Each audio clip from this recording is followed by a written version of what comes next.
It's Friday. It's Friday. Happy Friday.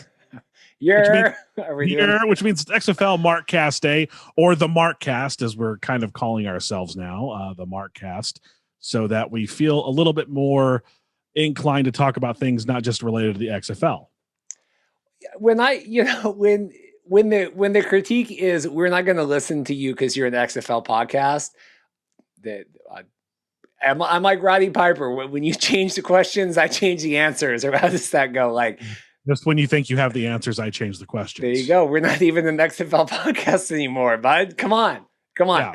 But seriously, because I'm like, guys, we're covering, we got 50 minutes of CFL reporter stuff already here. We've got Spring League. We're going to get those interviews set up. So it is the Markcast. I don't want to do all the changing right now with SEO stuff, but I do think it's the Markcast from now on. I think that's where we're going. And do we keep the X in it? I'm not, unless we want to make Vico, our designer, hate us by changing the logo again. I think we stick with this. Maybe we just irritate the Canadians a little bit more and put a C there instead of an X. That would really get on their nerves, wouldn't it? That would be. I've got my Zoa. We're going here. Oh, by the way, the cake you sent me had sugar in it, so I'm taking it to work, and because I don't drink sugar, it's a diabetes thing. But I drink diet soda, which is just as bad. I know. I'm my body is clearly not my temple on this one. So, are your coworkers are they friendlier with you now that you're giving them free Zoa at work? I haven't dropped it off yet. I'm going to do it Friday. So there you go. It's going to drop the case there and be like, "Hey, you want an energy drink? There you go." So we'll see how. Maybe they'll get wired just like you do every time you have one of those things. It is. I have my one a day now. It's my one a day, and it's like my I don't smoke. I don't. Chad Ochocinco does cigars. I don't have my cigar. This is my one a day. Okay. So good. What do you want to start with? You want to talk about? We were talking about how we're kind of getting there's a little people that are a little mad with us online about our CFL banter. We're not trying to be negative about the league. That's never been our goal. We want the CFL to succeed. We want the XFL to succeed. If they do it together, great. If they don't, great. But as long as they succeed, that's all we've ever wanted. Yeah, a little bit this week, a little negativity, merger talks. We don't know what's going on, a little CFL, XFL. My only takeaway is, I don't want to be lumped in that. You can lump and you can do what you want with whatever. I think we have now put in the work to have our own opinions on things.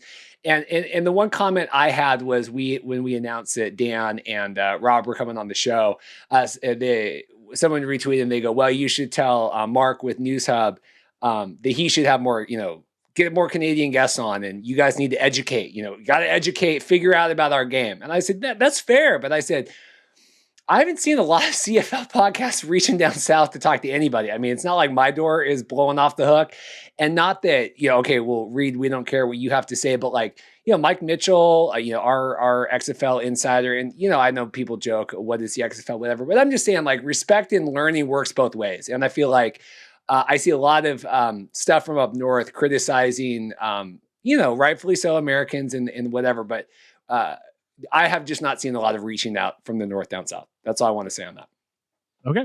Everybody's getting their giveaway stuff. On a positive note, I saw a lot of stuff going out, a lot of people, tweeting photos with their giveaway stuff. So we appreciate that. We're growing rapidly. What did we say our next number was? We're going to do another giveaway. What was it? 2,500? 2,500. So we added literally 50 subscribers yesterday. So thank you guys all so much for coming on. Please subscribe. Doesn't cost you a penny. It really helps us out with the numbers. Thank you all so much. Yes, please like and subscribe. I'm going to post all the photos right now. I know that, we already posted Jenna got her football. Maybe I'll post that again. But then I know that Philip got his hat and Jan got his jersey. Mark got his hat, and then I'm waiting. Listener Max, he's too busy doing his studying at college, doesn't have time to send in a photo. But I will say, here's breaking news. Shipping logistics prevented us from getting one of our hats to one of our listeners. They are fine with it. We're all talked. I have a hat in a box ready to go. It's all taped up, ready to go. So if you go to xflshow.com/review and leave us a review today, doesn't cost you anything. Send me, either tweet me the photo at XFL Mark on Twitter, or you can email xflmarkcast@gmail.com if you don't have Twitter. I'm going to take one of those and I'll send you the hat. So if you send me a review this week, I'll do a hat. We'll do a giveaway next week for that. So it's already boxed up. It's ready to go. So you can have it lickety split. It's a really nice one. It's a flat brim, whatever. It's a really nice hat. So please, xflshow.com/review if you want to be included in that giveaway. Cool. And speaking of packages, we got the Spring League package coming. This is yesterday. My email, this delighted. I got an email. Longtime listeners to this show will know. Back in November of last year, Brian Wood, CEO of the Spring League, promised us Jousters merchandise. Yesterday, I just came home from work. I got an email from FedEx, shipping package en route from the Spring League from Houston to Seattle.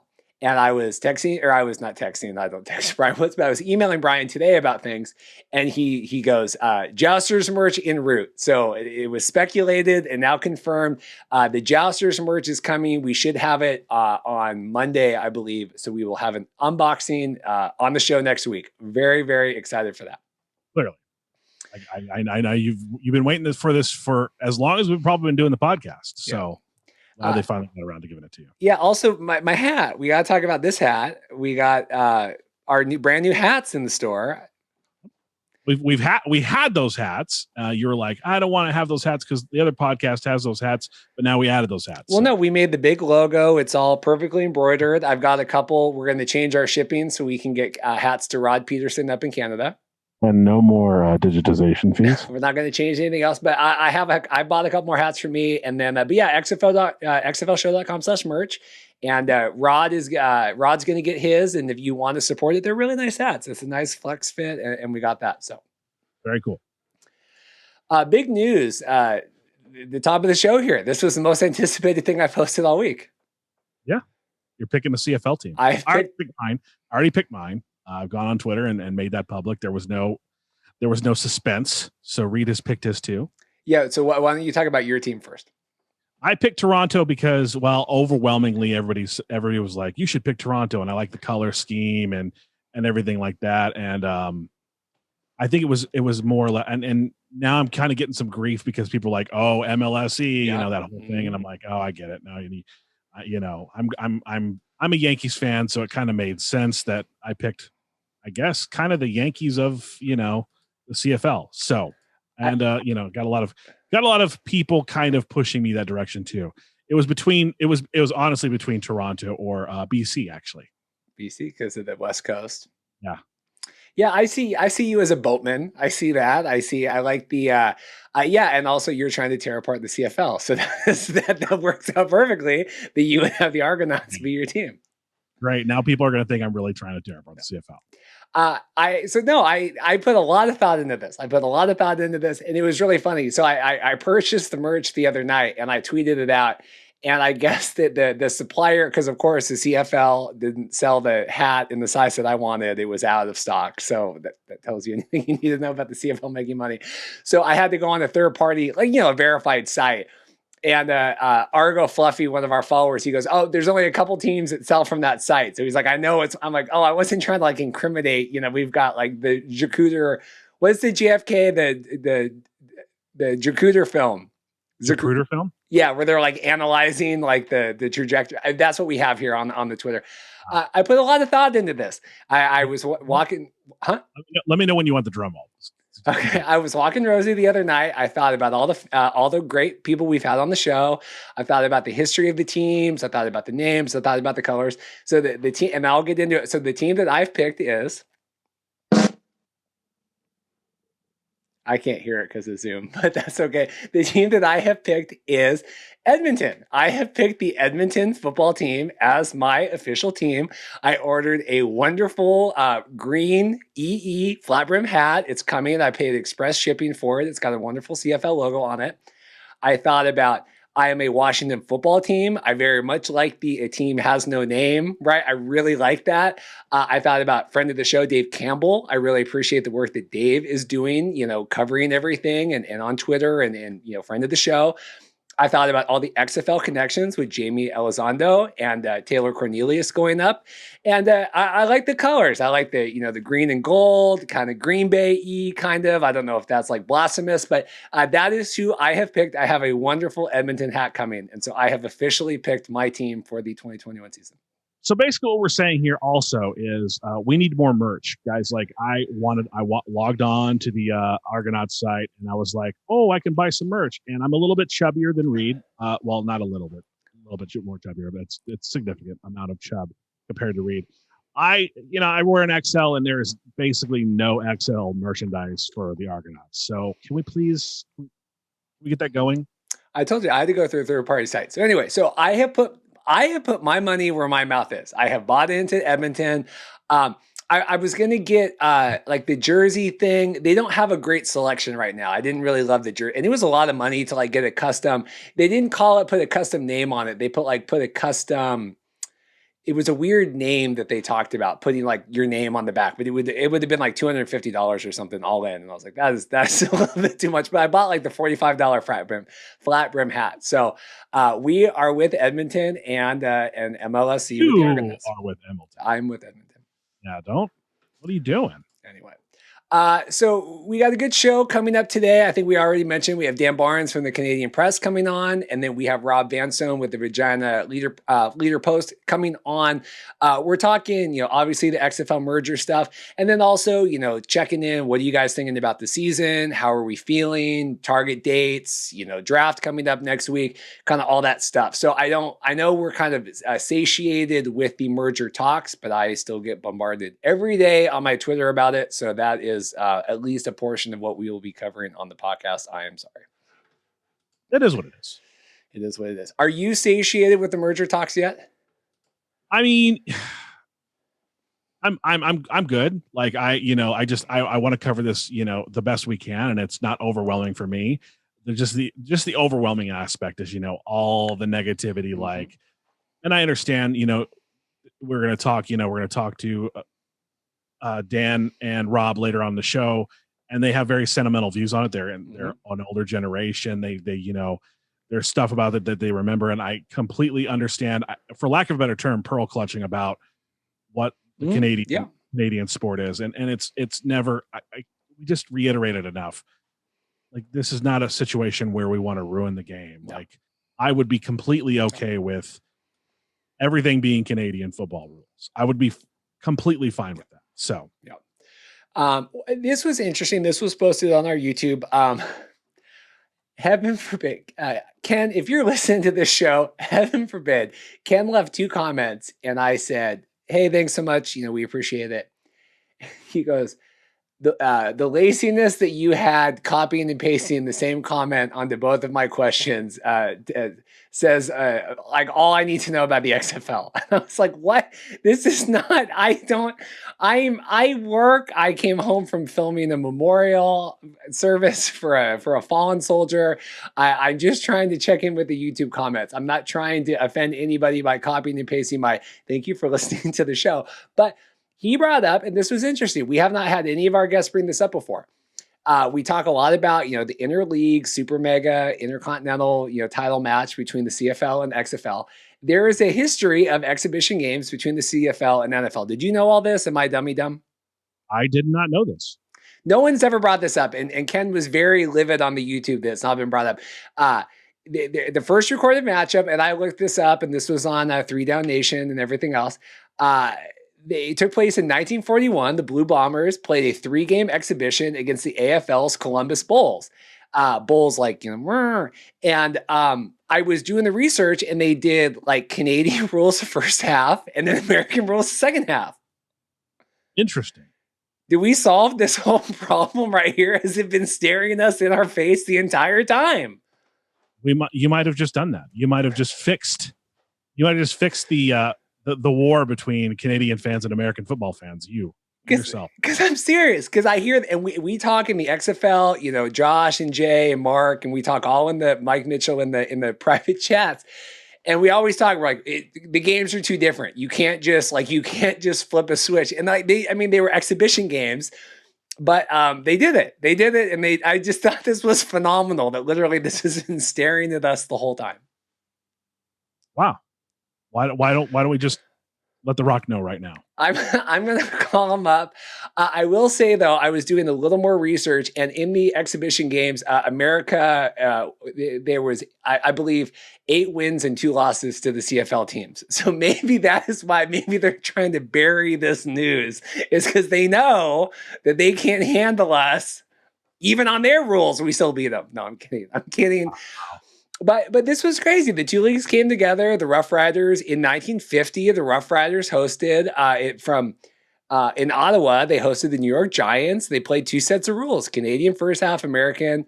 The Giants rolled through the Rough Riders. This is their words, not mine. 27-6 for 11,000 fans. Not really rolling, is it? 27-6. Back in like the 50s, that was a big score. Yeah, true. You got a good point. Anyway, so I just thought that I'm going to call Dwayne and Danny after this, and we're just going to get this wrapped up by next week. I think we're going to be good. I think we've solved this. Okay. So moving on, Sportsnet reporter and intellectually dishonest person, Arash Madani, sorry, hate to say it, but I don't hate to say it, came out today and said, it's not, they've been talking about 14 games being the thing. It's going to be 14. It's going to be, it's going to be 14 games. It's going to be 14 games. And you'll hear later on also some dissenting opinion. But Arash Madani saying, not a slam dunk, we're going to get 14 games. Yeah, it seems like, there was a lot of optimism last week, with the announcements and the delay and all of that. But people, it's like reading the fine print in the contracts, and it said, and I thought Rob did a really good job of kind of running down his thoughts. But yeah, you say one thing, but then there's all the kind of fine print in those press releases. And it's like, well, if there's this many fans, and if it doesn't rain, and if the sun is this way, and if I'm feeling good, and I had a good snack. And I mean, there's just a lot of like ideals to get in here. But yeah, he was on, Arash was on the Sports Cage. He said there's still a lot up in the air, health, obviously with health regulations and all of that. So interesting. Let's see what's next here. Stephen Brunt also saying pie in the sky that you're going to play 14 games. Longtime Canadian sports journalist Stephen Brunt wants to see the game in 2021, but says there's a lot that needs to happen. Apparently, they've targeted. We've talked about this. They've targeted August 5th for a potential 14-game regular season. But they're still in panic mode when it comes to all of the COVID stuff that's going on. So everybody's kind of doubting that August 5th is going to be a starting date unless they speed up the vaccination process. And I know we're starting to send a lot of our surplus there. We're sending a lot of our surplus to India. We're also sending a lot of our surplus to Mexico. So hopefully this becomes less pie in the sky. Yeah, no, I got my first shot last week. I have I tweeted for my superpower I wanted future sight, and I said that the XFL merger is all going to go good. So I've already looked ahead in the future with my superpowers. No, I mean, this is tough, and we talk with Rob and Dan a lot about this, where it's like, we're doing the draft next week. We had the global draft, all these things, but it still just feels like, you're putting this front out, and then there's still panic in the background. And I don't think that that's good, right? I think that the shine has worn off a little bit from last week when the announcement, with a lot of people really digging in here to what this means. Steven said, obviously you have to put a flag in the ground and say, this is when we're playing. But my hope is they don't, obviously move the December back anymore, right? I mean, you would just start later. Because the other fear with that, and I've heard a lot of people talk this week, is if the XFL is, I want to see a 2022. I don't know, but let's say they were trying to target like a spring 2022. December to spring is a really tough turn if you're trying to do anything. So the later the CFL season goes, it's not looking good for any of that stuff. So. And then you have to start thinking about adjusting, later seasons to accommodate, the the NBA season, they cut 10 games out of the schedule because it started so late. So then you have to kind of shift the next season and then get everything back on track eventually. Baseball's now back on track in terms of their season. So, that's another problem with maybe, and there'll be some solutions thrown out later. Dan Ralph had some solutions about what they should really be thinking about in terms of scheduling this year. And that way you kind of don't push the 2022 season that far back. So this is interesting. There's been a lot of, passionate people on Twitter and a lot of anger and things this week. We have John I cannot say this, the GM of the Stampeders. How do you say this? John Hufnagel. Hufnagel. He's ambivalent about it. All these people fighting and arguing on Twitter. John is ambivalent. He says, I'm ambivalent about the decision. I'd rather our season start on time, but if it won't allow it, I think we're doing it in August. So I mean, these are like, because this is like all these fans that we're hitting each other, we're fighting, and it's like you have the GMs like, yeah, it's fine. Like if we start in August, we start in August. Like I would like to see a little bit more like fired up about with some of these owners and GMs and stuff. That's just me. Again, this is just one that I pulled out this week, but I did think that was interesting. Hamilton Tiger Cats chief operating officer, and a lot of people giving me grief. Hamilton fans give me grief about picking the Argonauts. Tiger Cats chief operating officer Scott Mitchell has provided a glimpse into the financial hit taken by privately owned teams in the CFL after, of course, the government has denied the initial $30 million interest-free loan. Not to say they won't get a loan later on down the road. The board of governors voted cancel, and they lost $60-80 million last year and are set to lose even more this year. Tiger Cats losing at least $15 million, he said, which is crazy. So basically, we're bringing our guest on. They're going to explain the reasons why they need fans in the seats. This is key. This is why bubbles probably won't work for this league, is because the losses will just be too much.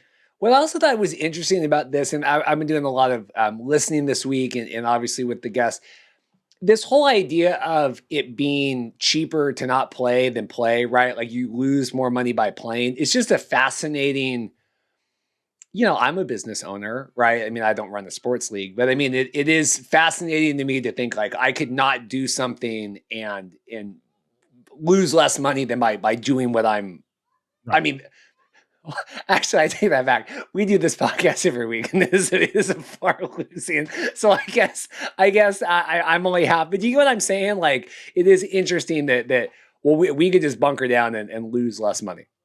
Yeah, that is definitely very interesting. So is this a Canadian article here that I'm seeing? Yeah. So they're prognosticating that they could lift the restrictions going on by summer if 75% of the vaccination thresholds reach. This is from the federal modeling that they came out with, Dr. Teresa Tam. I thought this was interesting, talking about giving hope. Do you want to go through this? There's new models that are coming out. Sorry, I'm getting a weird email. That's okay. Basically, we're looking at this August. We're trying to figure out, federal, the health up there. But I mean, 75% is a high. I think Dan said in his interview, if they can get at least 50%, it's a tough number to hit here. And it's really like, you're kind of asking like what's more important, right? Getting the people vaccinated or playing football. And I know that in the past, the CFL has presented some of these plans and things to some of the local municipalities, for lack of the provinces, and they've been like, we don't care about this right now. Like, we need to get people safe and healthy. Like, we don't care about football plans right now. And the big vaccine they're using up there is the AstraZeneca one, of course. That's the one that I've seen a lot of Canadian people getting. And there's also this weird thing that's going on down here in the United States where people aren't getting their second dose. Like, that's just bizarre to me. Like, if you went through and got the first dose, why not just get the second one? I don't know. So a lot of this depends on personal responsibility, not just the virus, but personal responsibility, which helps curb the virus. The virus is going to make its own plans. So, well, look at all the best laid plans of everything. I mean, it's so interesting to think that we were sitting back August of last year, launching this thing, talking about the rush to start in February of last year, and then being like, It's just how the world has changed. And now we're talking about CFL vaccinations. It really is remarkable going on. The other funny note, Blue Bombers, they've come out this week. I saw Wade Miller, president. I always think Wade Keller with PW Torch when I see that. He says that they are not going to raise the 2019 Grey Cup banner until they can hold a capacity crowd at their home stadium. That's cool. What do you think about that? I just thought that was neat. I definitely like that idea. I know that the Lakers gave away their rings and stuff without, fans in attendance. I like the idea of having that moment where people are there to cheer. It's a big deal to watch a championship banner go up. When we were working media in Seattle, being on the field and watching, Paul Allen hoist the Lombardi Trophy when Seattle won the Super Bowl. Sorry, Rob. And against Denver. Basically, like it's such a moving experience as a fan of a team you are when you see your team raise that banner, raise that trophy. So you do it for the crowd pop in wrestling terminology. So I think that's the best idea to go about it. Side note here, it's interesting we were talking about that. Remember when we talked in WWE about when they finally, because they've been doing the Thunderdome and all that, and they're like, okay, finally when we're going to have fans again, it's going to be like, it's going to be crazy. And then they did fans this year at Tampa, and then there was the rain delay right at the start. It just crapped on everything. Weird. Such a weird thing. It's like they can't even win. Here, it's been a year. You finally get fans in. Last year, WrestleMania was in the Performance Center with no fans. They do it this year, and then half hour before the kickoff, they're like, yeah, we got to move everybody out of here. This is crazy.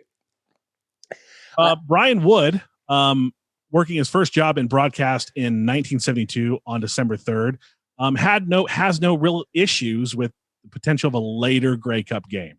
Well, this is interesting. He's a weather guy, and he's the CHCH. I don't know what that is. I can't. How we there's KCPQ in Seattle. It's kind of like their call sign. So. Well, yeah. So because there's been we've talked a lot about that. We go, what does it look like December? We're going to be there. So what does December 15th look like? Yeah, he was working on December 30th. He said it was fine. Wasn't that bad. There was a lot of snow. A temperature for the kickoff was 0 degrees. But if you're used to that kind of weather, yeah, I have a lot of friends that went from Seattle to Toronto for the first MLS Cup between the two sides, and they were like, "This was so bad, so freezing," and they were so uncomfortable. But Seattle ended up winning, so hopefully that warmed them up just a considerable bit. Sorry, Toronto. Should we invest in more stocking caps with Markcast logos on them when we go to the Grey Cup? Potentially. We need ski parkas and the whole nine. We need to make that happen. We need to call Columbia Sportswear right now and get ourselves taken care of in that way. Yeah. We're going to take a break, come back, and talk to Dan, Ralph, and Rob Vanstone about their thoughts on everything CFL related. Want to welcome Dan Ralph to the show. Hall of Famer Dan Ralph. Such an honor. Such an honor to have you on the show. He writes for the Canadian Press. Thanks for joining us today, Dan. My pleasure. And that and $1.75 will get you the same coffee I do. How's everything going up there with all this banter for you? What are you hearing? What are your thoughts? How are you taking in all this banter about potential mergers and stuff? With a grain of salt, I'll be honest with you. Anybody tells you they know what's going on, they're not being totally truthful. There's NDA signed all over the place. We don't know. You don't know. I don't know. Anybody tells you they know, I don't think they're being totally truthful. I think everything's going to be on the table and everything's going to be explored. Where we go with this, who knows? But they're talking. Do you have, as someone that's covered, because I was telling Paul before you came on, I've been reading all about your background and getting inducted and all that. I go, man, I love these just well-versed and talented people we're having come on now. It is exciting to us as someone we've talked a lot of XFL for months. What do you want to see come from all this in your ideal world? Well, in an ideal, I'll be honest, I'm a bit of a traditionalist. I would like to see Canadian rules. I'd like to see the Canadian field maintained because that's the brand of football that I was raised on, and that's the brand of football that I know best. But I think it would be wrong to be closed-minded about this. I mean, I think the two sides are talking for a good reason. I think they both need to explore different avenues to make their products better. Because, I mean, let's face it, if the CFL didn't need this, the CFL wouldn't be here. And in my humble opinion, the business model needs to be revisited and fixed, I guess, for lack of a better word. So, and this might be a way of doing it. And I think it behooves everybody to explore every avenue. But I mean, to me, it's wasted energy to get all wound up about what coulda, shoulda, woulda, because we don't know. We really don't. That makes sense. Yeah, it's really. I mean, life's too short to worry about stuff that you and I have no control over. So when they release, and if they get to the point where they let us know what's going on and show us what's being discussed, then I think we have a much more meaningful conversation. Because right now, we don't know, and there's a lot of people getting all wound up. We just don't know why right now. And I mean, I wrote something earlier this week that the national amateur organizations are asking the CFL to consider some rule recommendations in their talks with the XFL, and that, to me, I mean, there was a lot of pushback on social media about that, but they were recommendations. They weren't demands. They weren't do this, do that, do this. They were, hey, when you start talking, can you bring this up, or can you look after this? And totally get that. Totally understand that. Well, and sorry. Go for it, Paul. We talked with Jim Mullen, and before we talked with him, we didn't understand the ratio thing, and now we understand it a lot better. And it seems like these recommendations definitely would protect the idea of having the ratio and having the entire system between juniors and colleges and stuff. Yeah, I think where Football Canada is coming from is they're worried that if we eliminate the Canadian ratio at the professional level, it's going to be a trickle down effect down through the amateur ranks. And having been a former minor football coach and involved in executive matters, I understand where he's coming from. Totally agree. And so I see where they did it. I see why they did it, and I get the rationale. But I also get the impression that they're nowhere near that yet. So really, they were saying, to me, these are the recommendations, and when you get to that, can you sort of remember that when you're discussing? But I'm not led to believe they're anywhere near that yet. Well, I followed, and I think Rod Peterson did a big write-up on it too, because I obviously read your article, and I said, I love when we invite people onto the show, and then they have these articles come out, right, that cause conversation, right? I mean that. And so, but the takeaways that I've seen are that it was interesting that they did not get a response, right, from Ambrosi for the letter. And then the fact that maybe they felt that they had to write that letter anyway, that maybe in an ideal world, they would be involved, not like in the room with, okay, what are we hammering out, the XFL-CFL, but that they would be in that conversation, that they didn't feel like, okay, we have to make sure that our voice is heard in this. I mean, is that am I correct in those takeaways, I guess? I'm thinking the same thing. Like, it's funny. I got a hold of the letter, and then you start calling people and they don't want to talk. And it's like, well, you've got a letter and you've got your name to it. But yeah, that's, to me, I mean, I don't like the term, but it's like a preemptive first strike. It's like, when you're talking, this is what we want you to talk about. Now, and I think in a perfect world, you're right. You would like the amateur organizations to be involved, but this is a professional football matter. So I totally get why the CFL may be wanting to do this on its own, because it's the one that's most dramatically impacted by whatever agreement, if there's an agreement reached, or whatever merger, if there's a merger reached, that they're going to be the ones that have to live with it. And they're the ones that they're going to be the most impacted by it. But I do get where the amateur organizations feel that there is a trickle down effect for sure. I'm trying to think of my next question here. I think you answered what I was going to ask. So if Reid has another question, don't you hate it when that happens? Yeah, I was like, oh. Well, it's interesting to me because when all this came out, and we've been learning with everybody, right? We are in XFL, media. What is that? Arash asked that, but we've been covering this alternate leagues, and then it is really easy to say, well, just merge them up or what's going on.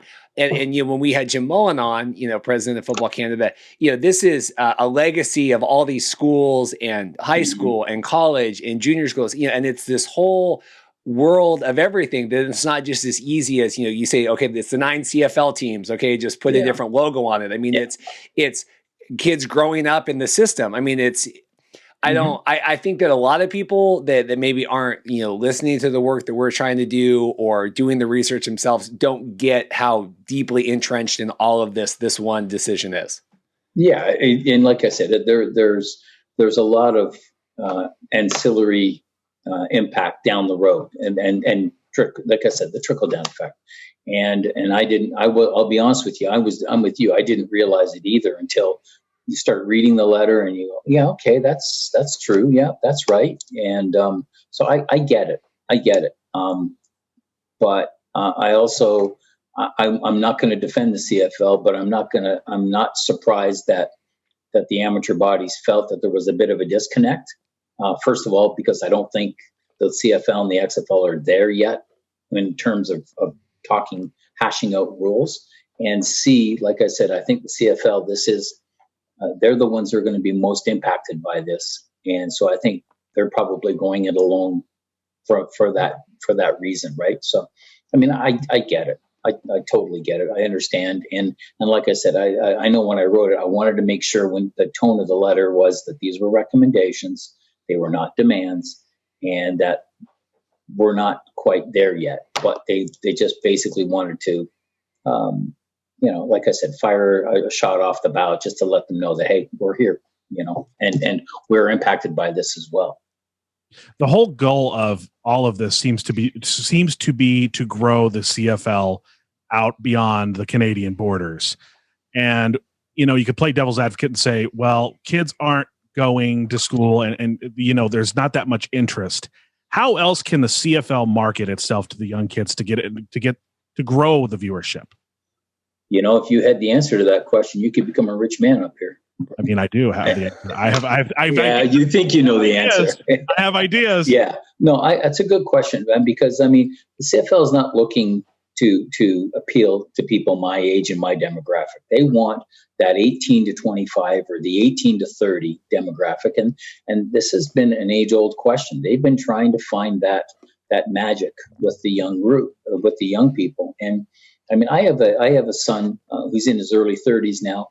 He played minor football, and he's a peripheral CFL fan, and he's a peripheral football fan. So they sort of lost him because when he was growing up, they did not do a good enough job of getting him entrenched and getting him involved, so that he knew who the Toronto Argonauts were and developed a following of name your player type thing. His favorite football player was Barry Sanders. And here's a kid in Canadian football, right? He grew up playing Canadian football. And instead of saying Mike Pringle or Bill Simons or George Reid or something like along that line, his favorite player was an NFL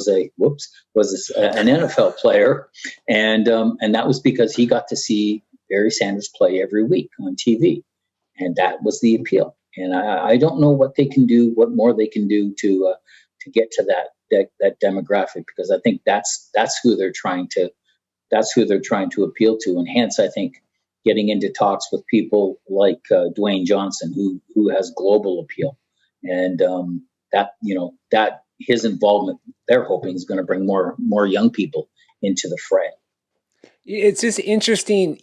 I was listening, we're on XFL News Hub, and Mark, the guy that runs that site, does his weekly podcast talking. And what's interesting to me is, and the XFL gets a tough knock, right, for the 01 thing, which isn't true. And then they also, right, we're speaking, okay, The Rock and Danny, they're going to solve all this and whatever, true.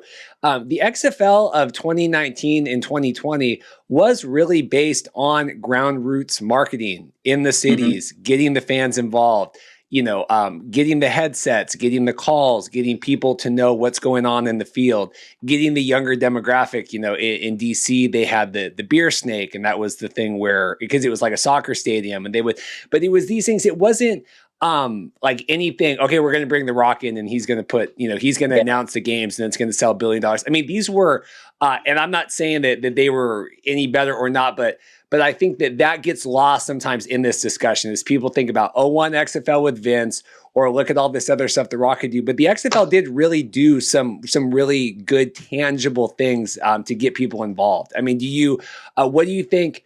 Did you follow the XFL back in 1920? What were your thoughts even peripherally about it? I did 1920. Yeah, I did follow it only because there were a number of CFL players and coaches involved. I'll be honest, I didn't watch much of it. I kept in touch with certain people and what have you, and then unfortunately when there was the pandemic rolled in, there were a lot of people that you knew were employed and what have you. I'll be honest, no, I did not watch much of it. I watched a little bit of it in 01. I watched a little bit of it the first week. I was impressed with the level of football being played, but it did not grasp me enough to want to sit down every week and turn it on and watch it. And but like I said, they're not appealing to people my age. They don't want 60s, late 50s, early 60s people. They want the young kids involved, and I totally get it. Totally understand. Those are the buyers. Those are the people that are buying things now, and that's where the money's being spent. I would agree with that. What do you think? One of my things that I've come back to constantly, and it's living rent free in my head, is the TV deal, and how much that how little goes to the players compared to the NFL counterparts. Mm-hmm. How does that improve? This is and you guys, maybe you can educate me. I do not see how a merged entity results in more TV money for either or both leagues. I don't because I've seen what the 2001 and 2019 entities had in terms of TV deals. I don't see a major American broadcaster willing to pump a lot of money into something like this, because the track record in Canada, I bet you I could tell you that they don't know much about what goes on up here football wise. And then you've got the track record down south with the XFL.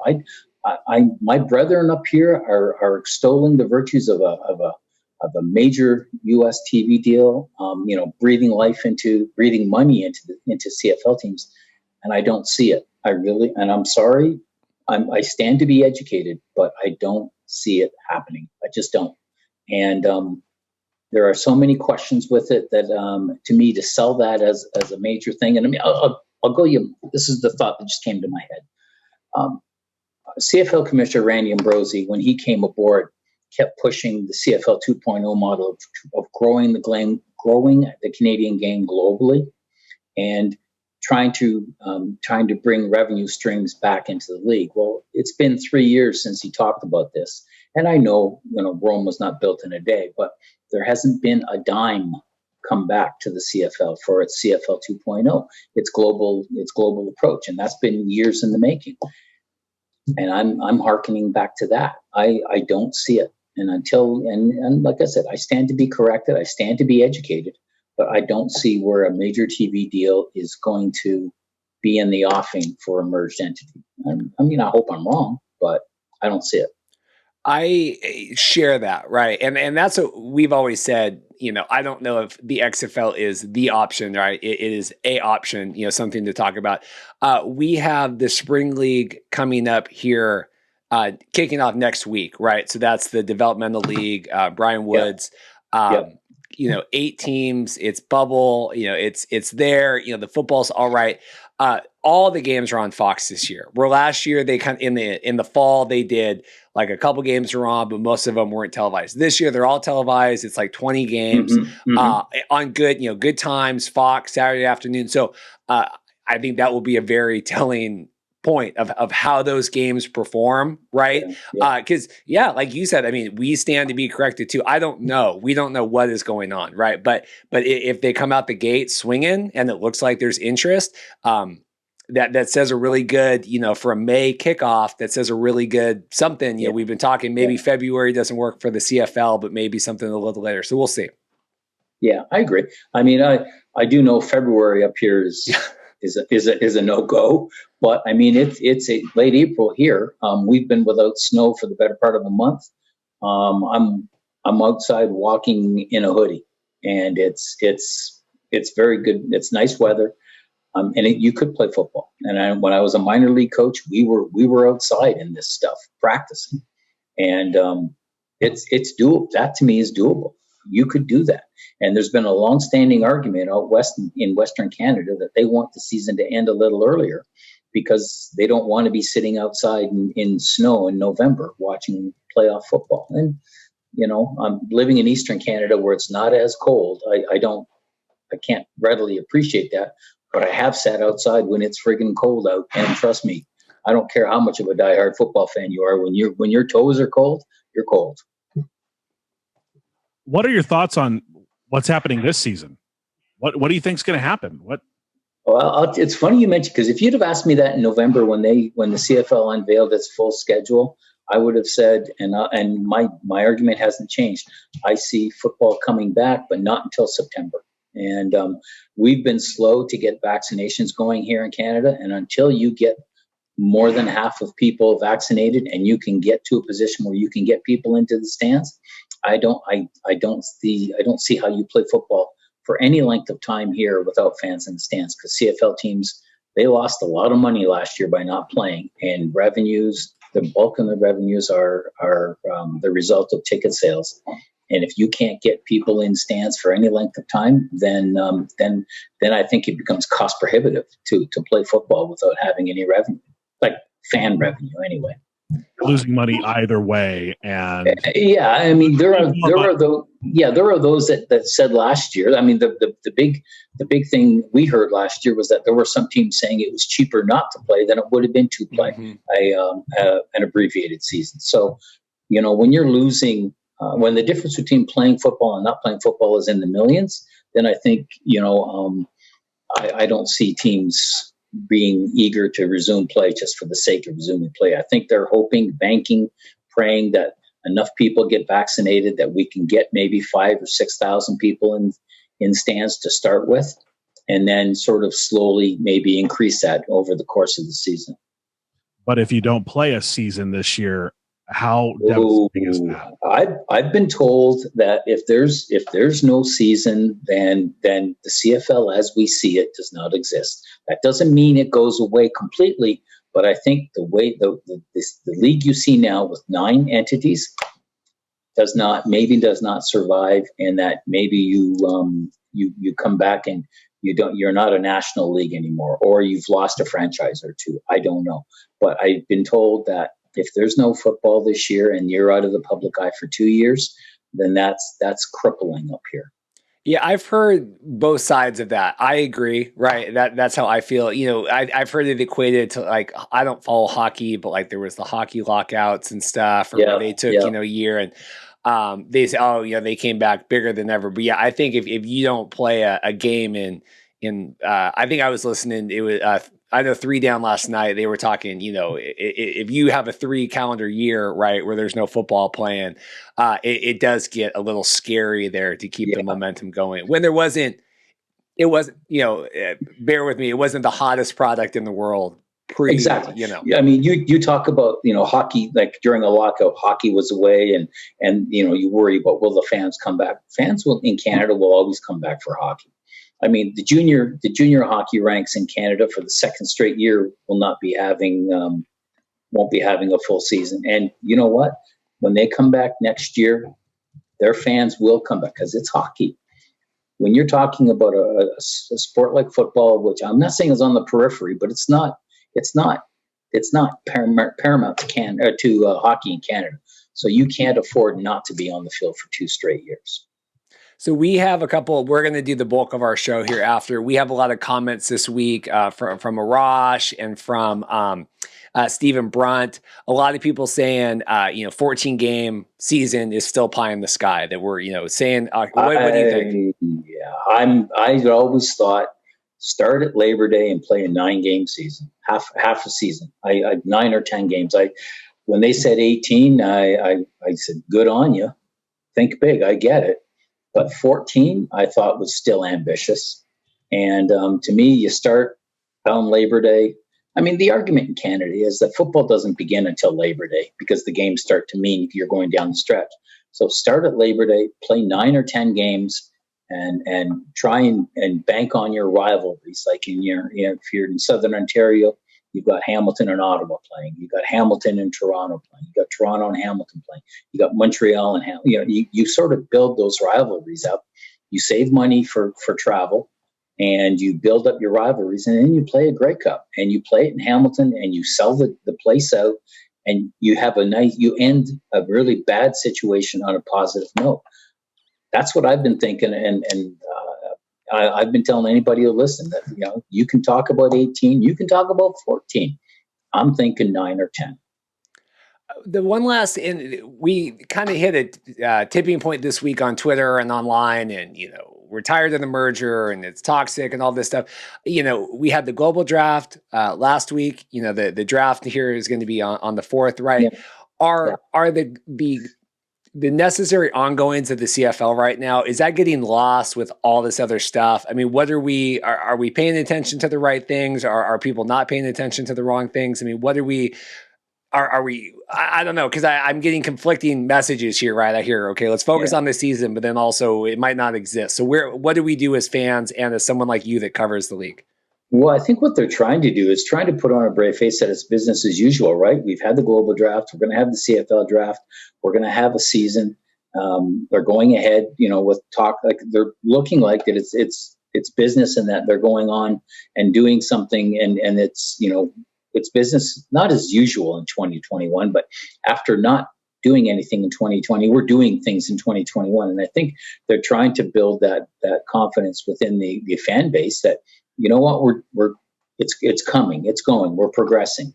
And I mean, I understand they can't definitively say we're going to do this or this because the pandemic is wreaking havoc up here. And I get that. But I think what they're trying to do is put the best brave face on as possible, so that fans are saying, okay, well, I'm going to put my season ticket money down, and because there's going to be a season, and because they're doing this, they're hiring, they're filling out their staffs. I mean, I think they don't. I'll be honest with you. I don't think they have a choice. I think they've got to do this, because if they don't do it, and then all of a sudden August comes and then there's a football season, it's like, holy crap, now what do we do? But I think teams have to prepare for the best case scenario. And as they've been doing throughout this pandemic, just be ready, because at a moment's notice, things could change. Do you think it's working? Do you think them putting on the spray face is working? Not with me. But you know what? Guys in the media, and you guys will attest to this, we're skeptical about everything anyways. So, and like I said, when they did 18, in the back of my mind, and the people are going, no, it's not going to be 18 in my mind. It's not even going to be 14. But I think what they're trying to do is create the brave face that, we're going to have football this year. We just don't know definitively what yet. And I think that's what they're trying to do. But I do believe there will be football. I don't believe it's going to be 14. I think 9, anywhere from maybe 8, depending on how late this thing goes. But I think 9 or 10 games, play a lot of division rivalries, and cap it with a Grey Cup. Sounds perfect. Dan, Ralph, we want to thank you for your time. My pleasure, gentlemen. Long time. We should have done this a little earlier, but yeah, we've just been jam packed with people, and we appreciate it. I'm just taking my shots where I can get them. I get the shots all the time. It's nice to give them once in a while. What was it? When I first messaged, I used Paul. Paul will be happy about this. I used the Spider-Man pointing. Me, and Dan goes, "That's my new favorite one." So we're Spider-Man buddies now. Well, and then all of a sudden, and he put the Spider-Man GIF. And then all of a sudden I started listening. What about all these other villains, right? And I mean, I was a diehard Spider-Man cartoon kid. So, I mean, yeah, bring on Rhino. I'm all for it. Thank you for your time. Stay safe up there and stay warm. Hell, I'm in a hoodie. I'm in a hoodie. It's good. It's all good. Stay well, guys. Stay safe. We appreciate that. We'll post this everywhere. Thank you. And anytime. Take care. Thanks. Bye now. Rob Vanstone, Regina Leader Post, joining us now. Rob, how you doing? I'm good, thank you. How are you doing, Paul? Hi, Reid.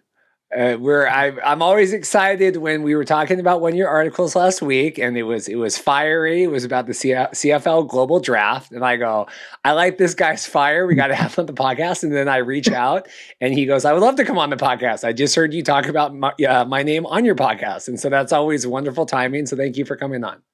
Oh, it's been a great resource to kind of find out more about the XFL and more about the CFL, because a lot of the CFL reporting that's being done lately is been via your podcast, considering the array of guests that you've had on. And the Arash Madani session, I think, will go down as a classic if anything belongs in the all-time, if there's a podcast Hall of Fame, that one belongs in there already. And just a lot of people I know and a lot of people I respect, and I've really enjoyed listening to. In fact, Candy and I, she's laying on my lap right now. My foster dog Candy and I listened to most of your podcast with AJ Jakubek and with Dan Barnes while going for a walk around the neighborhood. Perfect. So it was a podcast and a podcast. So this is kind of quality humor you're going to be putting up with until you tell me to get lost. That's okay. All good. First and foremost, what are your thoughts about all this chatter about the potential of a merger? It's interesting because part of it, I think, is really exciting and interesting. And part of it is terrifying. And maybe I'm showing my age by being a little terrified. But when you think of the reach that Danny Garcia and Dwayne Johnson and Redbird Capital have, and the resources they possess, and the followers, and just their whole vast network, and then you look at the CFL and the state that it's in, you think if there's a workable symbiosis here, what a lifeblood that could be for a league that really needs it. Back in 1996, 97, the league was in a situation maybe not quite as dire as it is now, but pretty close. And the National Football League intervened with an interest-free loan that basically kept the CFL going. And I don't think they're really that far off from that point now, where they need a benefactor to kind of come out of the blue.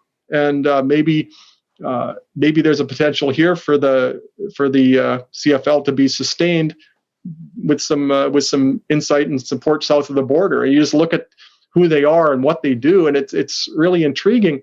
At the same time, I'm old, and I grew up watching the Canadian Football League. I went to my first Saskatchewan Rough Rider game in 1963. I was born in 1964. My mom was pregnant, and she was taking me to games, and so I've grown up with it and loved it. And my first sporting heroes were members of the Saskatchewan Rough Riders. So for more than 50 years, I've just been all about it. So I'm not the demographic the Canadian Football League is after anymore, but it's just something I've loved. It's my first sporting love, and it's still my favorite thing in the world. So you start to hear talk and speculation about how you're tinkering with something that you really love, and it's kind of hard for traditionalists like me to grasp it sometimes. And I'm not really sure on what grounds I have for speculation. The Canadian Football League has left it so open-ended, beginning with their introductory media release, that they haven't discussed any of the issues pertinent to this partnership or whatever it might be. So you speculate, and you start kind of the snowball starts forming and building, but then you wonder, what is the foundation for all of this? Is this a legitimate fear? Just because this Canadian Football League hasn't come out and said, we're going to preserve 3-down football, we're going to preserve Canadian rules, just because they haven't declared that, does that mean they're not going to? Or is this such an outrageous thing anyway? My visceral gut reaction right off the top when you talk about messing with the size of the field or the 3 downs or even the Rouge, I just kind of recoil a little bit, rightly or wrongly. I think that's my background, and a lot of my foundation is as a sports fan and now as a sports writer. So I really wrestle with it sometimes, and you're kind of balancing what does this league need to merely stay alive versus kind of the prototype of what the league has been and what old gargoyles like me wanted to continue being. Yeah. And sometimes there isn't sometimes those concepts, I'm not sure those concepts can really merge anymore. You talked about you not being the target demographic, and we had Dan Ralph on here earlier, and he said the same thing, that he's no longer the target demographic. How do they grow the game to target and grab that demographic they want? We're saying the 18 pluses, the kids now, the Gen Zers that are growing up and becoming adults and buying things. That's the real tug, and it's a different audience now than it was back in 1902 when I was 17 years old. I mean, my foundation in Regina following the Canadian Football League was we only had 2 TV stations here. And there was CBC and there was CTV. We didn't get American stations here until 1978. So the Rough Riders are everything. And there's Ron Lancaster and George Reid and these iconic players who were there year after year after year. There wasn't the player mobility that there is now. So it was, if you were living in Regina, Saskatchewan in the 70s or 80s and even in the 90s, I think you automatically just became part of that. They didn't really have to hunt for that demographic. When I was 5 or 6 years old, I was trading CFL football cards on the playground at Massey School, and everybody wanted the Ron Lancaster, and everybody wanted the George Reid, and I had 49 Ken Friths, right? And so they just roped us automatically. That's no longer the case, and the attention spans, I don't think, not just for young people, but for all people, are pretty fleeting now. So how do you get that younger group? And there's a bit of a conundrum here in that I think that in order to sustain the Canadian Football League, the wisest, or I think the most foundationally based strategy would be one interaction at a time. Get out there, talk to the kids, just make them love the game and expose them to it like they haven't really been exposed to it before. And there's a huge army of kids playing flag football, touch football, amateur football in Canada. They've already declared their interest in football. How do you get to them? But I think that's more of an incremental process than might need to take place here, because when you look at the financial situation, there's teams losing $7 million. There's talk of some losing as much as $15 million. The league losing $60 to $80 million, and it's never been a really profitable venture before. Even before that, you're trying to build brick by brick, but sometimes you just need the ready-made house, right? And so is that concept compatible? I think it's a wise way of doing it if you have the luxury of time. Just build your foundation, but maybe they just need something that, in order to stay alive, without seeing the numbers, maybe they just need a quick fix, or there's no other option. And that's more loose speculation because we haven't seen the books and we don't really know, but they haven't done a good job over the last few years, I think, targeting the demographic that they're now lamenting isn't there. And I think part of the issue they're going to face is that if they try to tinker too much to attract that young demographic that thinks that is really into a lot of the things that Danny Garcia and Redbird Capital and Dwayne Johnson are doing, if they target that demographic so closely that they're doing everything to try and adhere to that, do you lose the foundation of fans that, although it's an older demographic, it's still significant and it is still it's what's kept the league going for a number of years. So how do you keep the older fans while attracting the younger ones? And you don't have the luxury of time, and you don't have a lot of resources to even throw into marketing or all these things that they need to do. In the meantime, you've got billionaires who have declared an interest in at least talking to the Canadian Football League. That was a really long answer. Sorry about that. That's okay. So when we're talking about this XFL stuff, when we had Arash on, he said it's a Hail Mary. CFL is always looking for the Hail Mary. They're looking for the quick, the quick. I mean, is that how you view these XFL talks? Is it a Hail Mary? Is this, what the XFL is now, and whether reporters had watched it, a year and a half ago or not, people know now what it is. So do you think that that is a worthwhile endeavor to go down, or do you view that as like that candy, the energy drink, kind of the quick fix? Well, my dog just raised her ears because her name is Candy. Thanks for the dog content. Isn't she a good girl? She's resting on my lap as we talk. That's the thing, because we don't know. I mean, they tell us it's a desperate situation, but we almost have to take their word for it. And I think there's certain markets that are more interested in the XFL than others. It stands to reason that Toronto, Montreal, BC, sort of desperation, really depressed situations in the Canadian Football League, and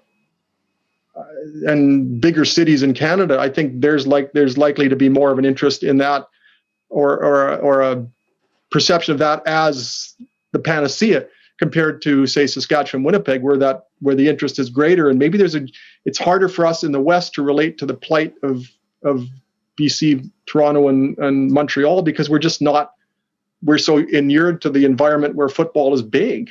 But when you look at the devastation that has been wrought by COVID, the league's governors couldn't even muster up $30 million last year to play a truncated season, and they're might be facing a comparable situation this year. And the league's come out and acknowledged that there's been discussions. It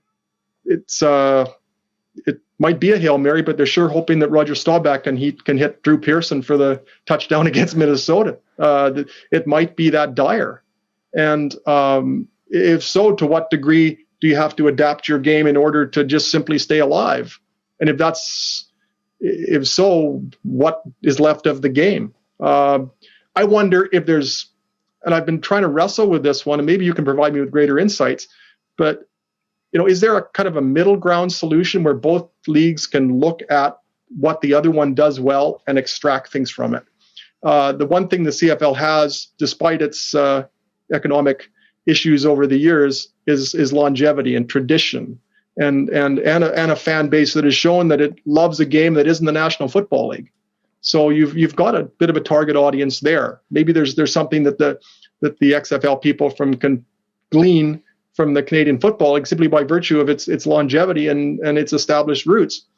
And what can the XFL get from that? Maybe there's some things.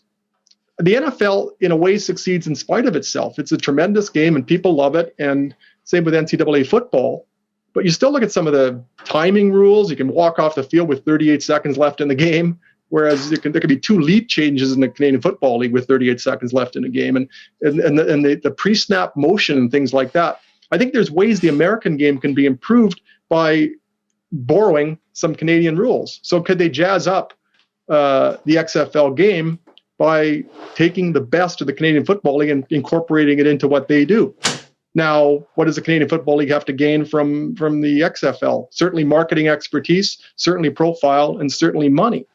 But is it enough just to kind of pick really kind of a la carte from the salad bar, or do you need to just help yourself to a whole hunk of prime rib and take it to your table? My suspicion is the Canadian Football League is closer to the point where they just need to show up with wheelbarrows and take everything from the salad bar in order to just simply.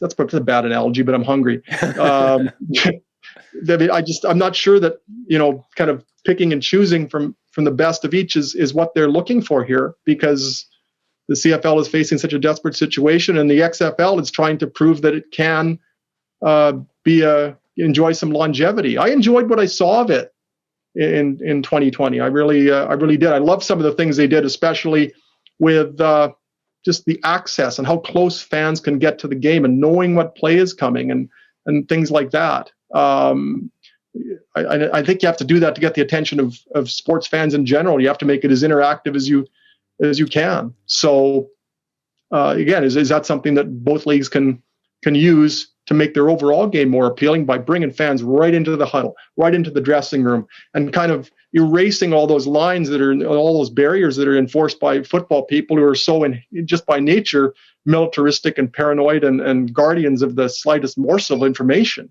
That whole mindset would have to be changed. But if you can create a game on both sides of the border that is so fan friendly, maybe that can do it. But I think we're talking about tinkering when the imperative might well be something that requires an immediate infusion of cash. We don't yet know, and nobody's saying anything, so speculation runs wild, and my answers take up 48 minutes. That's okay. So, sorry, my neighbor decided to bulldoze his driveway here in the middle of the interview, so I had to dump off for just a second there. This is what we get into, and you've covered this, and we try to talk with the experts that know what's going on, right? Because social media and stuff, and people know, we hear this. Well, the CFL doesn't need the help. They're not in the state, right? They're not. What is your perception of how dire or not things really are, without obviously seeing the books? Yeah, and without seeing the books, and even if we did see the books, I'm not sure if they would tell the complete story. Yeah, I think it's safe to say the teams are losing $7 or $8, $9 million, but some of them are owned by billionaires. So what the books wouldn't reveal is what is the tolerance for losses here. When you buy a CFL franchise, I don't think you're doing it with designs on making money, but how much are they willing to lose simply to say that they have this franchise? So I don't think the books would surprise us a lot, because we know that the situation is unavoidably dire, and the balance of power is held by teams, by owners that if they decided they just don't want to operate as part of this model, suddenly you're looking at a team the league that might be 6 or 7 teams, and then your total economic picture changes, because your television contract with TSN, which has been very good to them, changes, and you have to scale down the whole model. Dave Naylor put it really well. Dave Naylor from TSN, and he said it's a matter of do you get bigger or do you get smaller, and even not necessarily in terms of the amount of teams necessarily, but do you have to reduce your whole business plan and your expenses to the point where they're commensurate with the market. And the status quo is not going to suffice, and there's so many possible ramifications of that. But I think, I covered the CFL back in 1996-97, and it feels a lot the same. I covered the Grey Cup in 1996 in Hamilton, and coincidentally, the Grey Cup's in Hamilton again this year, the Hamilton curse. And the whole preamble to that, the undercurrent to that entire Grey Cup week was, is this the last Grey Cup ever? And at the Saskatchewan Roughriders final home game of 1996, my angle for my column was, have we just seen the final Saskatchewan Roughriders game?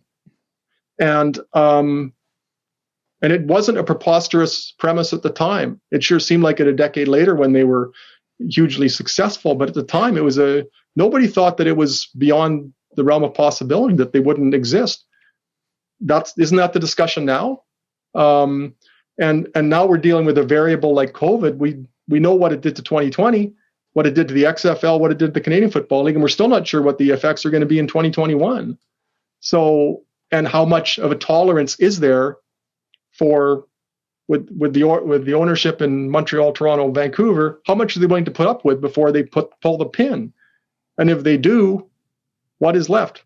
The National Hockey League went with 6 teams for the longest time, and is sort of perceived to be the glory years in some cases. The original 6, there's kind of a luster to it, but I'm not sure that's gonna fly with Canadian football. I think it's come too far. I think the perception issue of a 6-team league would be a real impediment. And then what have you got left? So I think it is absolutely dire, because you're almost looking at these owners now and of the teams that are really struggling, and they've been such benevolent owners for the longest time, and they have absorbed some losses. Now you're asking far more of them than has ever been asked. And how much are they willing to withstand? Where is the pressure point where the bar just snaps? And if we're not there, I think we're very close. Yeah, that, when they talk about, Toronto or Montreal kind of leading this charge with the XFL stuff, and yeah, I don't know if that CFL, if you pull those, bigger city teams down south, and then it's a prairie league with the 6 teams or whatever that the CFL that remains. I just don't know. I've seen people make that argument, right? And it's like, well, I don't know. Is the money there for that? What's going on? With that, the last thing I did want to make sure that we touched on today is kind of your thoughts as we sit right now with the CFL this year, right? Because we get a lot of people like, we're tired of the mergers. We want to talk about this year. Obviously, you had talked about the global draft being kind of a waste of time. You're talking now. I had your headline: CFL finally ends silence, but uncertainty endures. The CFL has a multi-layered plan in place for a 2021 season, but still absent from the equation is an unequivocal commitment to play. So what are your thoughts going into now? We have the target date. What do we think? The buzzword that you always hear from the teams is we're optimistic, et cetera, but that really isn't really that dissimilar to what we were hearing a year ago at this time. And we just don't know. And our COVID numbers here in Saskatchewan are worse than they were a year ago. And I mean, we're talking about the 3rd wave here in Canada, whereas in New York, they're opening everything up again, and you're seeing fans in the stands in the United States. We're still not anywhere close to that in Canada.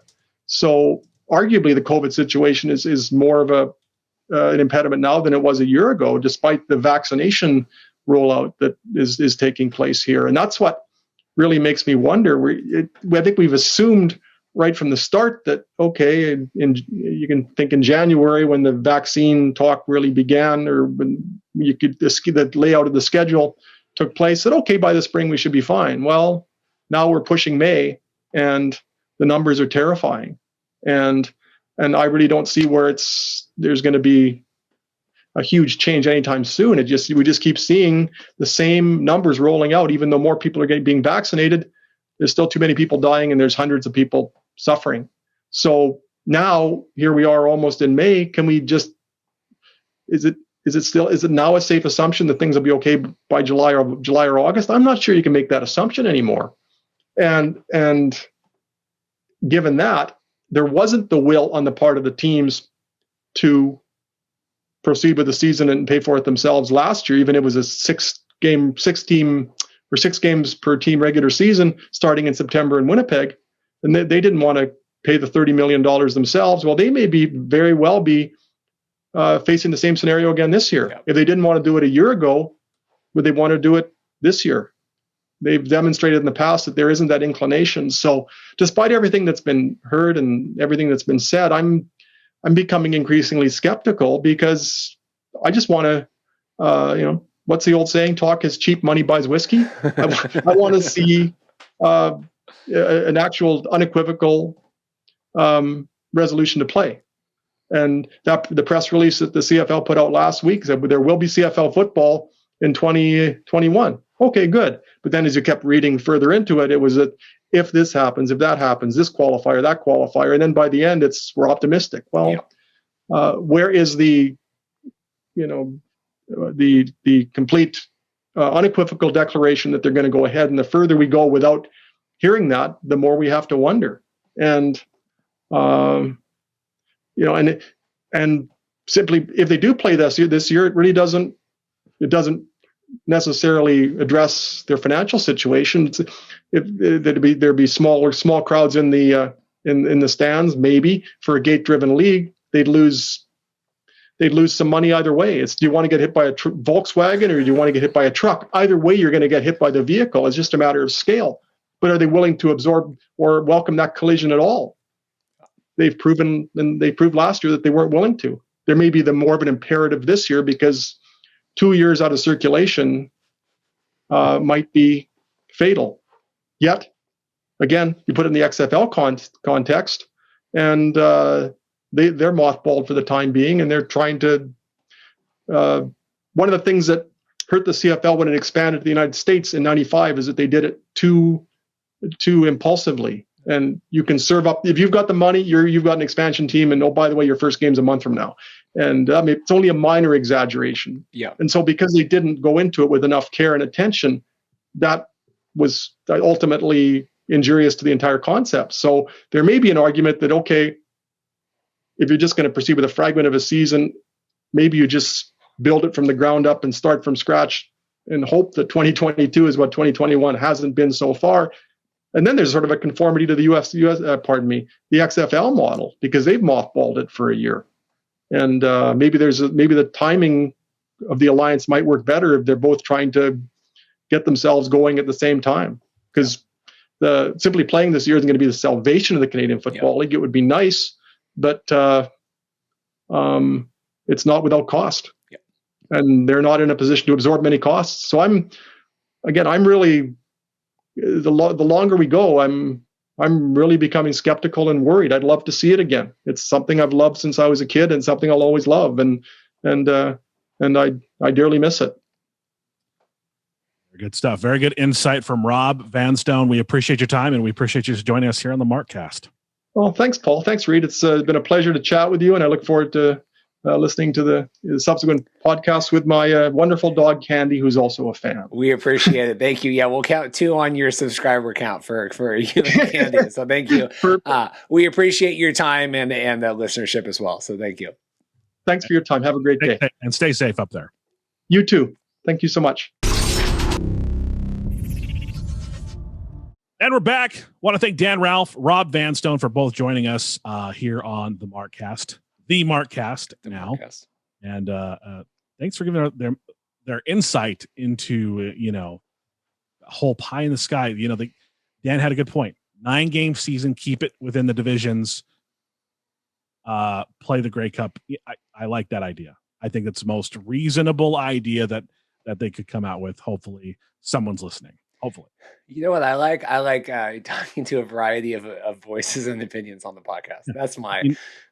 We like getting different varying, and we like additional new information because it helps us change our minds. We enjoy that too sometimes from time to time. We're just tossing shade at some other audio recordings right now. Wow. Decriminalization of single event sports betting potentially happening in Canada as Bill C-218 passes the House of Commons, moves to the Senate. Looking really good. So this is, and I do think we need to touch down on this in just a minute, because this is like what Ambrosi people think is like their silver bullet, right? They really think like if we can get betting going, that's going to save the CFL. And yeah, so it passed like its second reading of the House. It's moving on to the Senate. Ambrosi said the league is preparing to maximize the bill's potential effect on league's revenue and fans' engagement. And that's via friend of the show, Dan Barnes. I just said, I go, you got to have games to bet on them. I mean, it's really funny. Like it feels like a year ago now when Rob Peterson came on the first time. Remember, he talked about this and he said the same thing. Like, that's not gonna. You gotta have the games. You gotta have the games. So what? I mean, obviously that's good. Do you have any thoughts on expanding that out? Who's winning? Who's, because here's the problem with this is that so sports books, are they kicking money to CFL franchises? Is that what's happening? Well, or are you just getting more engagement? I mean, like, do I bet on it? I don't know. Yeah, like that's the thing. If I'm not going to go to the game, am I going to bet on it? I don't know. I mean, like, if you're in a situation like where you're in Vegas and you're betting on games, single event games, like that's one thing because you're in the moment of betting on something you're not attending. I don't know if you're just going to go seek it out online when you could bet on an NFL game or, and I hate to say that because that's been some of the competition the CFL has is betting against the NFL in terms of viewership and potentially this. So I don't know. Again, need to expand the younger crowd. I'm not sure betting on games on teams they might not completely be invested in is the way to do that. That's my thoughts. I just don't know if you have and we talked with Rob about this, or sorry, Dan, if you have this league that is going away and isn't, lack of a better word, isn't the hottest thing right now, right? I mean, let's just call it what, I mean, you can call the XFL twice a league, whatever, but the CFL is not the hottest sports property in the world. And so if you're like, well, we can take this lukewarm property, but now you can bet on it. I just don't think that, oh, okay, like that's gonna, like, let me get in on that. Like I mean, I just don't know when you have 5,000 or 10,000 people in the seats, but now you're like, oh, but now you can bet on it that it's gonna, I just don't know. The effects are minimal. It's not gonna be like, oh, this is a game changer. It really isn't gonna be. I'm sorry. I don't see it. Well, I'm glad I mean, people do think it is. So I just wanted to make sure we got our opinions out there. So, I mean, while people are very versed and knowledgeable about CFL inside information, us here in the States have been doing single event betting for quite some time now. Know a little bit more about this. So I was going to say that. Okay. By the way, I bring that up all the time, how we won money on the Cavs beating the Warriors in Game 7. Greatest night. That's a highlight. That's a top 20 night of my life, I think. A heater on the craps table, bro. Paul and I, it was my pseudo bachelor party. We went to Vegas. We watched Money in the Bank. Paul and I and our friend Michael Payne, and then we won money on the Cavs game. We won. I think I won $500 on craps. And then we realized that I had won enough money to buy an Apple Watch at like 11:30 at night. And we went running down the Las Vegas Boulevard to get to the Apple store at the Forum at the Caesar's Palace. Couldn't find it. And Michael and I just sat on the bench and Paul had to come find us. No, what was funny was you guys ran down there. And you left me behind. Like, we got to go. And I'm like, I'm not going to be able to walk as fast as you guys because I'm like fat. So basically, I got to the Apple store before you did. Like, you guys couldn't find it. I was actually at the Apple store looking around for it. Like, where are they? And finally I looked down. I was like, oh, there they are on a bench. And then a really good friend of yours, Adrian, sends me a picture of me on the pay-per-view, the wrestling pay-per-view. Yeah. I never could have completed that transaction. I was too intoxicated. They would not have sold me the Apple Watch at that point. I don't know. It's Vegas, dude. They'll put a tattoo on you. They don't give a crap how drunk you are. Anyway, just a couple other CFL things here. We had another quote. Damon Allen, he is Canadian Hall of Famer. He believes that, they need to coach that do the 3-down game. You still need to teach that to kids growing up. And this goes to, we were talking about with Dan and the letter from the organizations and all that. And I think we've talked with Jim Mullen, both on the podcast and off, like theoretically, you could still do 3 downs in high school and college and still have the CFL be a 4-down game if you wanted to go that route. I mean, I don't think it's an either or. Yeah, I don't think you have to. That's not something, you get an extra down. And I know normally when you get like for example, the American college game as opposed to the NFL game, you get 2 feet, you get 1 foot in bounds in the college game, but when you're in the pros, you have to do 2. So this is like you're learning how to operate on a 3-down level. Then you're like, all of a sudden you're like, oh, we get an extra down. I don't think that's jarring. I don't really see, like, I understand, like, people love the 3 downs. I get it. I get that. I guess this is the least important thing that I think they should be keeping. Like, I love the Rouge and I love all the other aspects of the CFL game, but it's just like, there's one thing to sacrifice. And I don't think it's going to affect the college game or the juniors game if you get rid of, if you're like, oh, now we get an extra down when we get the pros. I don't think that, Yeah, I agree with that. And like I said, I mean, look at I think that the 2 feet to 1 foot thing is a perfect example of that, where, I mean, that is, and when Fan Control Football came out and they're like, we're doing 1 foot for receptions, I was like, I did not think it was a good idea. Cause I'm like, I want as much parity between the one that the players are going to be wanting to try to play at. But that's just me. The last thing here on this, and then we have a little rant we're going to get into. Toronto, they said you can bet now on the first Canadian city to host an NFL game. Toronto is kind of leading that. Obviously they expanded the season to 17 games now, where they're going to be doing the neutral international games. I mean, what are your thoughts on Toronto having NFL games in it? We still have Toronto in the CFL right now and all that. I mean, thoughts on any of that? I mean, I think that, this is why it's so important for the CFL to not fold, because if they do fold, look, I'm going to say this right now. I believe MLSE is going to be okay no matter what not no matter what happens, but with a truncated CFL season, a merger between CFL and XFL, or if they just fold all together. I don't see a situation where the NFL doesn't look at Larry T and go, hey, y'all want a franchise? I don't see a situation where they don't reach out to him first. I really don't. Toronto is I think it's the biggest market. It's the biggest TV market in Canada, followed up by, I believe, Montreal. I had the numbers up here just a second ago. I don't know why I closed that. But I mean, this is important. Why this is so important as to why CFL needs to stay going, because if they don't, NFL is going to come in and it's just the league is done. That's my thing. I mean, and like I said, I want the CFL to be around. I mean, I don't want it to be a one game ruling everything is not good for anybody. So whatever it means, if it's CFL, XFL, whatever, independent of together, you can't have the NFL be the only game in town. It's just not. It's not going to be good for it creates that tier system. Like, they're the elite then, and the pay, and I don't know, everything. It gets a little messy. I like having that. I want to touch on this, Paul. So this is a little context. So we talked about the Super League last week and the ESL collapse. So earlier this week, 3 Down Nation came out with an article talking about how thank God this collapsed, and how the XFL-CFL, and if that would have merged, that could have been the same thing. And basically the article, I posted online. I said this article is riddled with inaccuracies, and I got a lot of pushback, both on Twitter and Facebook and everything else. The biggest thing to me, and I really am a little tired of this, and this is going to be a little Reid rant, and obviously I want to get Paul's thoughts on this too. Ever since this XFL-CFL merger talks have come up, the Canadian, a lot of the Canadian media have presented, right, the XFL as, this twice failed league. Obviously Raj came on and talked about that. And Three Down Nation talks a lot about, the twice failed league and Vince McMahon and all these things.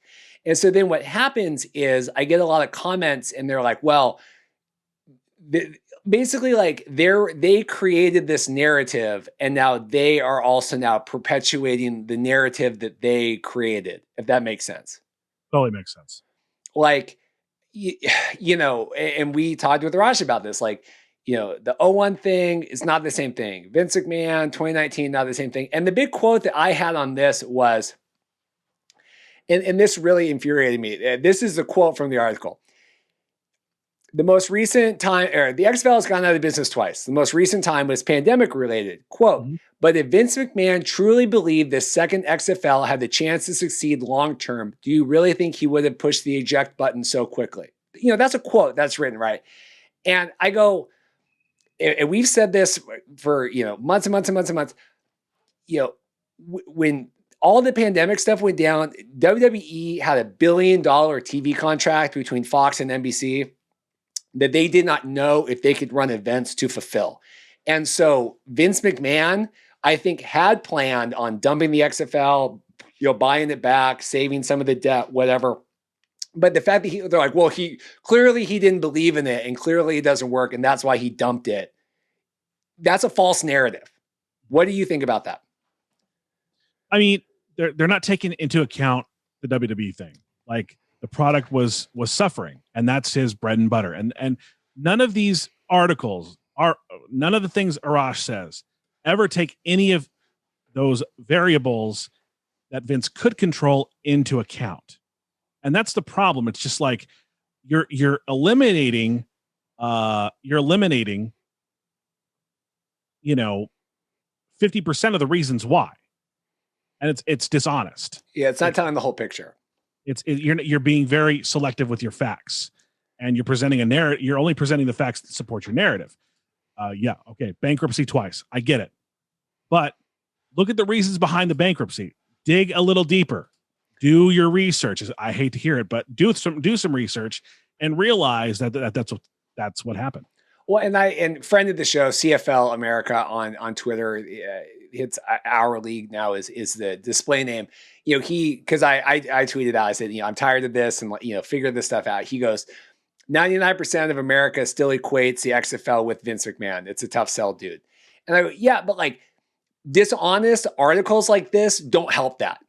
And so that's what kills me is it's like, well, that's the way it is. And we're going to keep like every single Three Down article about this merger stuff has like they copy and paste at the bottom. Like, in case you didn't know, the XFL was bankrupt by Vince McMahon. Like it's like every single time they keep pushing the same. Like, I'm just so tired of like, we are trying to be open in this. And I do think like CFL or Three Down Nation, and I don't really get it. Because, and we've talked offline a lot about this with like Mark, with News Hub and everybody else, like whatever survives with the CFL, XFL, I assume Three Down Nation is going to cover it. So why would you talk negatively about this for a year, 2 years, knowing that there is a good potential that you're going to cover it? Like, I don't get the, I really don't. Like, I don't get the hatred there or you know what I mean? The bias, I guess is the right word, not hatred. Just look at what happens when you criticize a league too much. What happened with us in the FCF? Just realize that. Well, it's interesting, and I know that they believe in the game. And John Hodge has come on and said, he goes, I'm a home guy. That's why we made fun, call him Homer Nation. Like he goes, I'm a CFL guy, but if this does exist at any kind, like you're still going to cover this. So you do everybody has a bias or everyone has an agenda. Our agenda is to get the most listenership and hopefully viewership that we can. And so that's why we are open to these things. 3 Downs, they might not have that same interest. Their interest might be preserving the Canadian game, and that's fine, but everybody has a bias of where they're coming from. Ours, I'm open to anything because I just want more people to listen to my dumb podcast so we can actually make some money on this thing, where they apparently don't have that same philosophy. And that's fine. I mean, you can value the CFL game. I get it. Over my, like, absolutely, you can value that over my, like, I'm just saying everyone has a perspective of where they're coming from. Completely agree. So moving on, there's some kind of adjacent news happening. We always talk about this on the show. You're wearing your Carolina Panthers jersey. The Panthers have traded Teddy Bridgewater to the Denver Broncos. So hopefully Rob is happy about that, getting himself a quarterback that's making $20 million. Oh wait, they've renegotiated the contract. I'm reading here. Yeah, the Panthers are going to pay Bridgewater, and then Broncos are going to pay him $3 million. That's half of what he was originally slated to make. This is, I mean, Daddy's got to have some photos of someone in Carolina. I mean, this is a sweet deal to get traded to the Broncos, where he was, Lord knows what was going to happen. And the reason we talk about, CFL fans, the reason we talk about the Panthers, PJ Walker, MVP of the XFL from the Roughnecks, he's a backup on the Panthers. I feel better about PJ's life now than I did 2 days ago when Teddy Bridgewater was still in front of him. Yeah, but these people in Carolina, they're still going to draft a quarterback, like you said. They're still going to do it. Happy NFL draft day, by the way. I'm thrilled at the Broncos. Interesting tonight. Still, they said that they're going to draft a quarterback. The Panthers, fascinating stuff. But good for Teddy. But 3 teams in 3 years, that's tough. That's a tough look for that. One other thing I did see, I don't know if it was true or not. I saw that the 49ers tried to trade their 3rd round pick for Aaron Rodgers. Did you see this? Yeah, we're going to talk about that right now. Okay. Aaron Rodgers, per Adam Schefter, this just barely came out. Yeah. He does not want to return to Green Bay. He's done. He's done. He's out. He doesn't want to do it. I guess it started last year when they traded up to draft a quarterback with their Jordan first round. Love. Yep. And they took that as a sign. He took that as a sign that his days were numbered. So he wants out. He said, I want out. I haven't changed my mind. Of course, the coach and the GM have both flown out there to talk to him. He's also engaged to Shailene Woodley. She's a Hollywood actress. He hosted Jeopardy, did a great job. And he would also, that's something he would, he's looking after football. That's what he's doing. He's trying to set himself up for life after football. So being in LA would definitely work. But the problem is now, where do you land? I mean, the Chargers have Justin Herbert. I don't see them getting rid of Justin Herbert, but maybe Green Bay will take him. Justin Herbert's a great player. Oh, Justin Herbert's phenomenal. The question, that's crazy.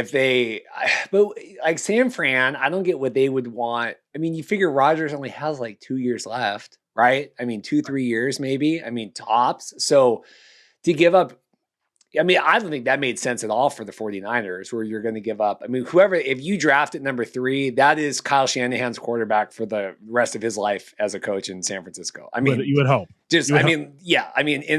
Unless something happened. So like, why you would trade that, potentially 10, 15 year quarterback for someone that, is still playing phenomenal, but clearly just at the end of his league MVP. He was the league MVP last year. Yeah. But I mean, just, personally done. That's interesting. Wow. I mean, Aaron could land somewhere that's close. That's close to LA. They need a better quarterback. You mean the Raiders? They've talked about the Raiders. Yeah, I think that's a potential, and that would limit Russell's options.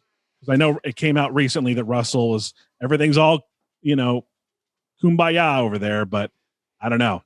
I believe Robert Turbin. Finally, a final note on NFL quarterbacks and stuff like that. Tim Tebow tried out for the Jaguars as a tight end. What? Yeah, that came out too. Ian Rappaport saying Tim Tebow tried out as a tight end for the Jaguars. So maybe Tim Tebow will become all elite. That's remarkable. Just last night here, we're going to one more quick break, and then we've got a little touch stuff at the end. Director of player now, Eric Galco. He was with the Roughnecks, right? Please forgive me.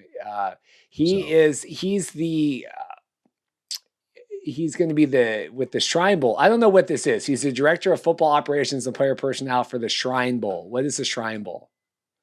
It's like the East-West Shrine Bowl. I believe it's like the senior game, kind of. It's like a senior game. I'm pretty sure. East-West Shrine Bowl. So it's seniors from small and big schools competing against each other. So, well, there you go. A friend of the show, Cole Boozer, would be very excited about that. The Shriner Hospital. Remember, we donated when he came on the show. He was. Why do they not have? He was with the Roughnecks, right? Please forgive me. It was one of the Texas teams. I think it was DC, wasn't he? No, Eric Galco. I'm just going to kill me. Galco. Yeah, I'm going to vamp right now. You go to xflshow.com/merch to buy some XFL Markcast merchandise. That's what we do here. We vamp when Reid starts to Google things. And none of these have. You're kidding. None of these have. Here we go. No, director. They don't even have. They just have. Wow, he was with one of the Texas teams, I feel like. Anyway, what's good. I'm sorry. We'll go to break. Interesting. All right. Coming back, we're going to talk about Spring League stuff. That's up next right here on the Markcast. And we're back. He was just a part of the league. He just was the league director. But I thought he was with a team. I thought he was with I don't know. It's with the XFL. There you go. There we go. Spring League practices started Wednesday, April 28th. We're starting in Indy. We've seen some photos come down. I have given Brian Woods our wish list of people to talk to, so I'm hoping that we have some good guests coming up next week. We already have a CFL guest lined up as well. We'll touch on that, or we'll handle that later. I'll post about that. Couple things. Andrew Jamil, he was a standout with the Fan Control Football. He was a Glacier Boys wide receiver. He is going to be in the Spring League, so we can, so Rob can shove it when he says that people don't want to go in between the two.